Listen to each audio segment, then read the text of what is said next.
नमस्कार दोस्तों, स्वागत है आपका स्टडी फॉर टीचिंग एग्ज़ाम में। दोस्तों, हम डीएलएड फर्स्ट सेमेस्टर के जो राजन सीरीज है उसके प्रश्न डिस्कस कर रहे हैं। हमने बहुविकल्पी प्रश्न, अति लघु उत्तरी प्रश्न डिस्कस कर चुके हैं सारे सब्जेक्ट के। हम शुरुआत कर रहे हैं अपने लघु उत्तरी प्रश्न से। लघु उत्तरी प्रश्न शुरुआत कर रहे हैं और हम पहले सेक्शन में उसको साइंस से शुरुआत कर रहे हैं। 35 क्वेश्चन तक हम कर चुके हैं। आज शुरू करते हैं 36 क्वेश्चन से। बहुत जल्दी मैं आपका ये पोर्शन ख़त्म करने वाला हूँ, ठीक है। सारे पोर्शन कराऊंगा। चलिए, हाँ, फिर से कह दे रहा हूँ, ये राजन जो आपका मॉडल पेपर आता है उसके प्रश्न हैं, ठीक है। 36वां प्रश्न है, बीजों की संरचना का सचित्र वर्णन कीजिए। मूलांकुर तथा प्रंकुर से क्या बनता है? उत्तर है बीजों की संरचना। सेम का बीज कुछ बड़ा होता है, इसलिए इसके सभी भागों का अध्ययन अच्छी तरह किया जा सकता है। सेम के बीज को ध्यान से देखो। यह आकार में प्राय मनुष्य के गुर्दे की भांति होता है। बीज के ऊपर एक आवरण है जिसे बीजचोल कहा जाता है। इस बीज को सूखने से अथवा अन्य हानिकारक परिस्थितियों से सुरक्षित रखता है। विभिन्न जातियों के सेम के बीज का आवरण का रंग सफ़ेद या हल्का या गहरा भूरा होता है। यह प्राय चिकना होता है। बीज के अवतल भाग में एक अंडाकार चिन्ह होता है, इसे नाविका कहा जाता है। यह सेम के बीज का एक भाग है जहाँ पर फलवृत्ति के साथ जुड़ा होता है। नाभिक के एक ओर एक छोटा छिद्र है जिसे बीजांड द्वार कहा जाता है। ये आपका बीज है और ये छिद्र ऐसे बीजांड द्वार कहते हैं। मूलांकुर यहाँ से निकलता है और ये बीज पत्र है, ठीक है। सेम के बीज तथा उसके भाग, ये आपका चित्र बनाया हुआ है। सेम के कुछ सूखे बीजों को रात भर के लिए पानी भिगो दो। अगले दिन प्रातःकाल बीज पानी सूखकर फूल जाएंगे। इन बीजों को कपड़े अथवा सोखता कागज़ पर सुखा लो। अब एक बीज को दबाओ, तुम्हें बीजांड द्वार से पानी निकलता दिखाई देगा। सुई अथवा चिमटी की मदद से बीजों के बीजचोल को पृथक करो। तुम्हें बीजचोल के अंदर अलग करने पर एक संरचना दिखाई देगी जिससे भूड़ कहते हैं। भूड़ से ही नया पौधा बनता है। भूड़ का अध्ययन करने पर सर्वप्रथम गुर्दे के आकार के 2 बीज पत्र दिखाई देंगे जो कि एक दूसरे के साथ चिपके रहते हैं। सेम के 2 बीजपत्रों में से एक बीजपत्र हटाओ। जहाँ बीजपत्र जुड़े होते हैं वहाँ भूड़ के अन्य भाग दिखाई देंगे। तुम्हें मूलांकुर तथा प्रांकुर कहते हैं। मूलांकुर से जड़ बनती है तथा प्रांकुर से तना बनता है। भूड़ अपना भोजन तैयार नहीं कर सकता है, यह बीजपत्रों में संचित भोजन पर निर्भर रहता है। सेम, मटर, चना और इमली के बीजों के भूड़ से 2 बीजपत्र बनते हैं। ऐसे बीजों को द्विबीजपत्री पौधे कहा जाता है। प्रश्न संख्या 37, सरल एवं संयुक्त पत्ती में अंतर स्पष्ट कीजिए। तो एक तरफ हमने सरल पत्ती है, एक तरफ संयुक्त पत्ती है। तो सरल पत्ती पहला है, सरल पत्ती में केवल एक पर्णफलक होता है। संयुक्त पत्ती में पर्णफलक कई छोटे छोटे पर्णकों में बटा होता है। दूसरा अंतर है, सरल पत्ती के कक्ष में कम से कम एक कक्षस्थ कलिका या इससे बनी शाखा होती है। इसमें मध्य सिरा पिच्छास के कक्ष में कलिका होती है। पर्णकों में के कक्ष में कलिकाएं नहीं पाई जाती। तीसरा है, इसके आधार पर अनुपर्ण हो सकते हैं और इसमें है मध्य सिरा पिच्छास के आधार पर अनुपर्ण हो सकते हैं लेकिन पर्णकों के आधार नहीं पाए जाते। चौथा और अंतिम है, सरल पत्ती शाखा पर अग्राभिसारी क्रम में लगी रहती है, अर्थात पुरानी पत्ती नीचे तथा नई पत्ती ऊपर लगी होती है। पर्ण पर अग्राभिसारी नहीं लगे होते हैं। अब है 38, प्रश्न संख्या 38, सदिश एवं अदिश एवं सदिश राशि के अंतर उदाहरण देकर स्पष्ट कीजिए। तो उत्तर है सदिश एवं अदिश राशि में अंतर। अदिश जिसमें केवल परिमाण होता है तथा चाल होती है परंतु दिशा नहीं होती। उदाहरण क्या है? चाल। सदिश क्या होता है? जिसमें सदिश यानी जिसमें परिमाण दिशा दोनों होती हैं, जैसे बल, आघूर्ण। संवेग संरक्षण का नियम लिखिए। संवेग संरक्षण का नियम, पिंडों के किसी बंद निकाय पर कोई बाह्य बल न लगाया जाए तो उस निकाय का कुल संवेग नियत रहता है। नियम यह है कि वस्तुओं के किसी भी निकाय का द्रव्यमान केंद्र एक नियत वेग से चलता रहेगा जब तक उस पर कोई बाह्य बल न लगाया जाए, यानी mu बराबर mv। m क्या है? आपकी द्रव्यमान है या संहति है। u है आपका प्रारंभिक वेग और v है आपका अंतिम वेग। संवेग की एक महत्वपूर्ण बात यह है कि यह सभी परिस्थितियों में संरचित रहता है, यहाँ तक कि संघट्यों में और विस्फोट बलों के कारण होने वाली दिशा गति की दिशा में भी, जबकि गतिज ऊर्जा संगठन की दशा में संरक्षित नहीं होती है। आपका 40वां प्रश्न है, वर्नियर कैलिपर्स में शून्यांक त्रुटि को परिभाषित कीजिए। उत्तर है, वर्नियर कैलिपर्स में पट्टी X किसी पात्र की गहराई का मापन करने हेतु होती है। जिस समय A एवं B, C, D एक दूसरे को छूते हैं, उसी प्रकार मुख्य स्केल और वर्नियर स्केल दोनों के शून्यांक बिल्कुल एक सीध में नहीं होते हैं, बल्कि उनमें कुछ अंतर होता है। दोनों शून्यांक के इस अंतर को शून्यांक त्रुटि कहा जाता है। आपका 41वां प्रश्न है, ठोस, द्रव एवं गैस की आणविक संरचना का वर्णन कीजिए। ठोस, द्रव एवं गैस की आणविक संरचना। उत्तर है, वे समस्त वस्तुएं जिनका द्रव्यमान होता है जो स्थान घेरती हैं वे पदार्थ कहलाते हैं। पदार्थ की 3 अवस्थाएं होती हैं, ठोस, द्रव और गैस। ठोस की संरचना। ठोस पदार्थों में अणु एक दूसरे के बहुत पास पास होते हैं। इस कारण इन कणों में परस्पर आकर्षण बल अत्यधिक पाया जाता है। इनके अणुओं में रिक्त स्थान बहुत कम होता है। ठोस पदार्थों के कण अपने स्थल पर लगभग स्थिर रहते हैं। अणुओं के परस्पर आकर्षण बल के कारण इनकी आवृत्ति तथा आयतन निश्चित होता है। दूसरा है द्रव की संरचना। द्रवों के अणु ठोस पदार्थों की तुलना में कुछ दूर दूर होते हैं। इनके कणों में परस्पर आकर्षण बल भी ठोस पदार्थों की तुलना में कम होता है। यह पदार्थ जिस भी बर्तन में डाले जाते हैं उसकी आकृति ग्रहण कर लेते हैं। गैसों की संरचना। गैसीय पदार्थों में अणु बहुत दूर दूर होते हैं। इन अणुओं के बीच अपकर्षण बल नगण्य होता है, अतः इनकी आकृति और आयतन दोनों ही अनिश्चित होते हैं। अगला है एक प्रश्न संख्या 42, घूर्णन गति किसे कहते हैं। उत्तर है, जब कोई वस्तु अक्ष के चारों ओर घूमती है तो उसकी गति घूर्णन गति कहलाती है। लट्टू घूर्णन गति कर रहा है। घूर्णन गति में संपूर्ण वस्तु एक स्थल से दूसरे स्थल को स्थानांतरित नहीं होती, बल्कि वह अपने धुरी के चारों ओर निरंतर घूमती है।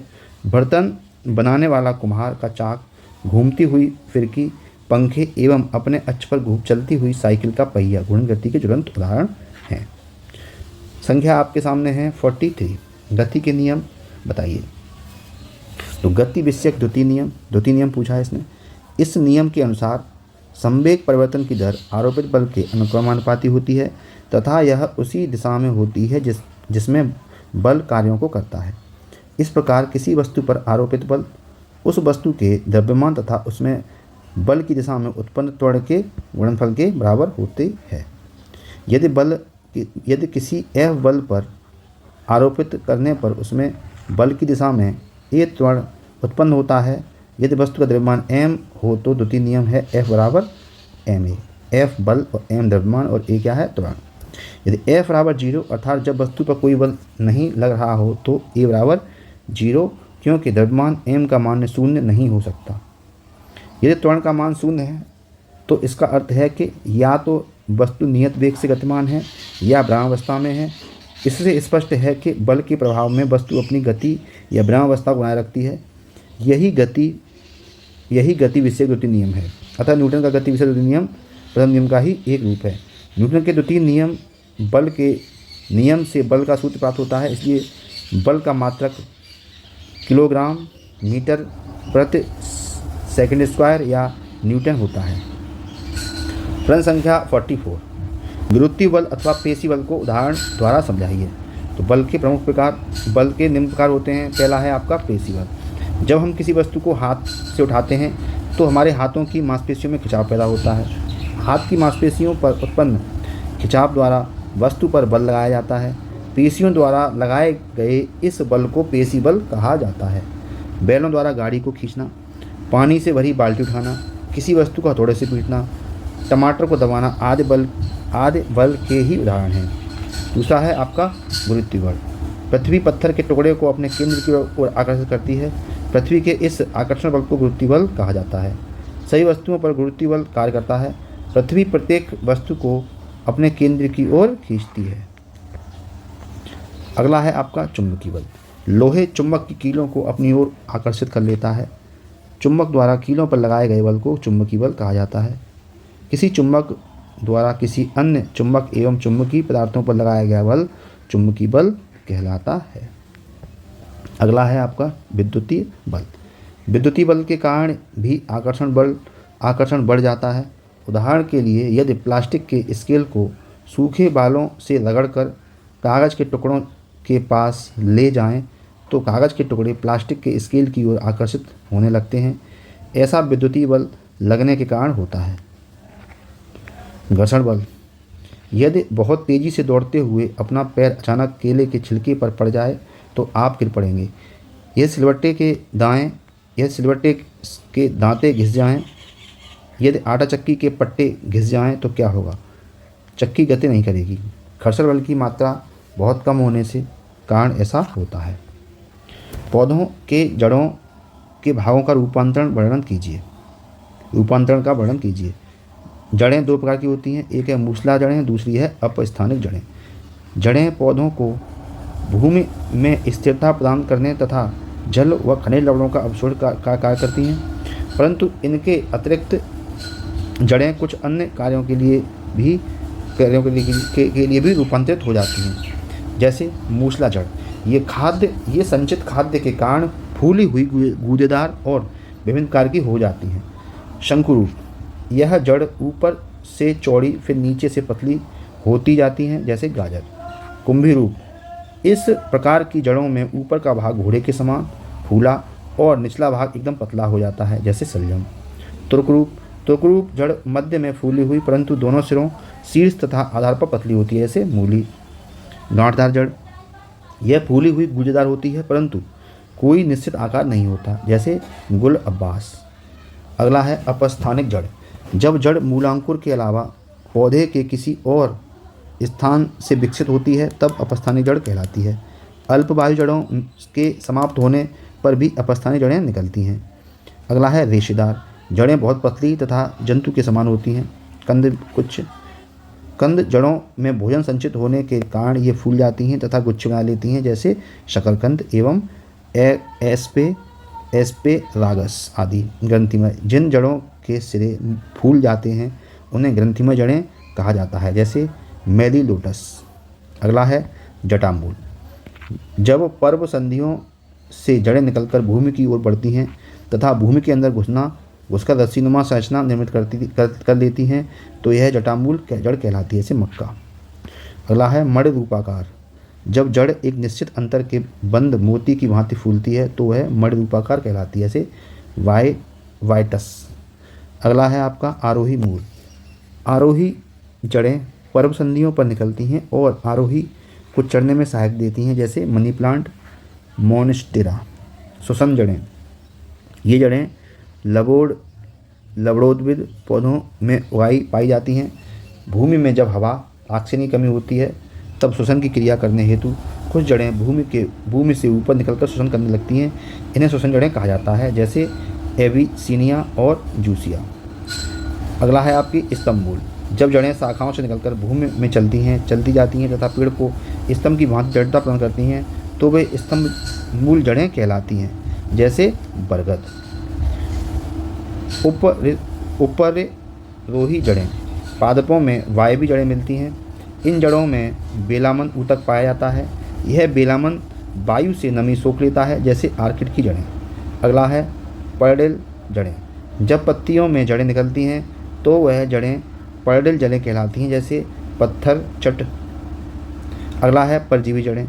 परजीवी जड़ें पोषक तने में घुसकर भोजन का चूसक करती हैं, जैसे डेंड्रोथोपी। परवलयाकार, कुछ पौधों की जड़ों में वलयाकार रचनाएं पाई जाती हैं, जैसे आर्किड। अगला है गति किसे कहते हैं, गति के प्रकार बताइए। गति, यदि कोई वस्तु अन्य वस्तुओं की तुलना में समय के सापेक्ष स्थान परिवर्तित करती है तो वस्तु की इस अवस्था को गति कहा जाता है। 2019 में क्वेश्चन है। गति के प्रकार सरल रेखीय गति, वृत्तीय गति, गुणन गति, दोलन गति और आवर्ती गति और प्रक्षेप गति। अगला है तंबाकू के सेवन से होने वाली 2 हानियाँ लिखिए। 2019 में आया हुआ है। पहली बीमारी है आपकी कैंसर। कैंसर होने के कारणों में सबसे बड़ा योगदान तंबाकू का ही होता है। तंबाकू के सेवन से अनेक प्रकार के होने वाले रोगों में कैंसर प्रमुख है। इसमें फेफड़े का कैंसर हो जाता है। तंबाकू में निकोटीन, आर्सेनिक, क्रोमियम आदि कैंसर पैदा करने वाले प्रमुख तत्व पाए जाते हैं। दूसरा है आपका तंबाकू का ज़्यादा सेवन नशा करने से स्वाद तथा सूंघने की शक्ति प्रभावित होती है। साथ ही अस्थमा तथा कई असंक्रमण रोग हो जाते हैं। 48 बीजांड न्यास से आप क्या समझते हैं, इसके प्रकार बताइए। तो बीजांड न्यास से आशय बीजांड का बीजांडासन तत्पर तथा बीजांडासन का अंडाशय में हुआ अभिविन्यास बीजांड न्यास कहलाता है। यह 3 प्रकार के होते हैं। पहला है सीमांत में जायांग एक अंडपी या बहुअंडपी युक्तांडप होता है एवं इसमें बीजांड कतार में एक किनारे से लगे हुए होते हैं। अक्षीय इसमें जायांग द्वे अथवा बहुअंडपी बहुकोष्ठी एवं युक्तांडपी होता है। इसका बीजांडासन केंद्रीय होता है। अगला है भित्तीय जायांग द्वे से बहुअंडपी युक्तांडपी तथा एक कोष्ठी होता है। इसमें बीजांड परिधि पर दो निकटस्थ बीजांडासन से जुड़े होते हैं। बहुत बोरिंग है यार, है ना। चलो फिर भी क्या करें, पढ़ना तो पड़ेगा। अगर हमें टीचर बनना है, वही मोटिवेशन है। अगर हम मास्टर बनना है, बहुत बढ़िया नौकरी होती है। अगर वो नौकरी लेनी है तो करना तो पड़ेगा, चाहे बोरिंग हो चाहे कुछ भी हो। अगला है मुक्त स्तंभीय। इसमें जायांग द्वे से बहुअंडपी युक्तांडप एवं एक कोष्ठीय होता है। इसके बीजांड केंद्रीय स्तंभ पर उत्पन्न होते हैं। आधारी इसमें एक या अधिक बीजांड अंडाशय के आधार पर लगे रहते हैं। परवित्तीय में जायांग बहुअंडपी युक्तांडप बहुकोष्ठीय होता है।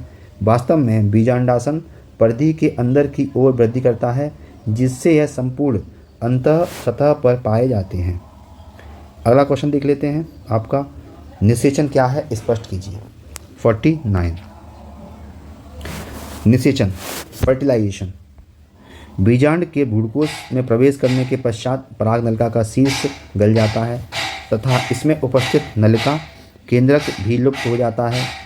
दोनों नर युग्मक अब भ्रूणकोश के जीवद्रव्य में मुक्त हो जाते हैं तथा इनमें से एक अंड कोशिका में घुसकर उसके केंद्रक के साथ संयोजित हो जाता है।